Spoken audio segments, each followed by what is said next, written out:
Guys, ভিডিওটা কেউ skip করবেন না। দেখুন, যে বিষয়টি লক্ষ্য করবেন সেটা দেখুন, আমি ক্যামেরাতে দেখানোর চেষ্টা করছি। বাবা নামক ব্যক্তিটি তার সন্তানের জন্য অনেক কষ্ট করে।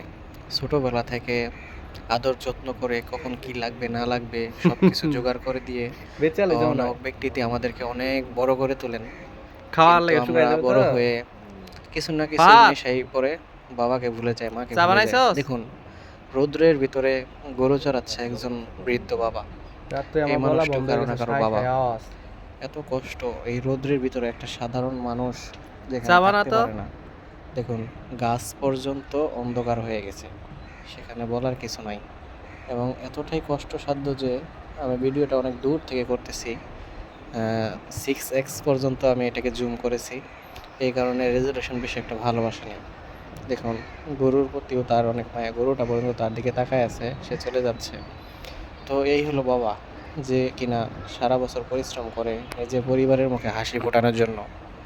কখনো নিজে খেয়ে, কখনো বা না খেয়ে, রোদ্রে পুড়ে, ঘামে ভিজে, নিজেকে কষ্টের মধ্যে রেখে সন্তান পোলাপানে খায়া সন্ততির দেখাম না সুখ সকালবেলায় বসে প্রার্থনা খেলা করে। লাগে এরাই হচ্ছে বাবা মা। রোদ্রের মধ্যে। তাদেরকে আমাদের কি করা উচিত? প্রাপ্য সম্মানটুকু দিলেই হবে। তারা আর কিছুই চায় না। ভালোবাসা রইল সকল মা বাবার প্রতি।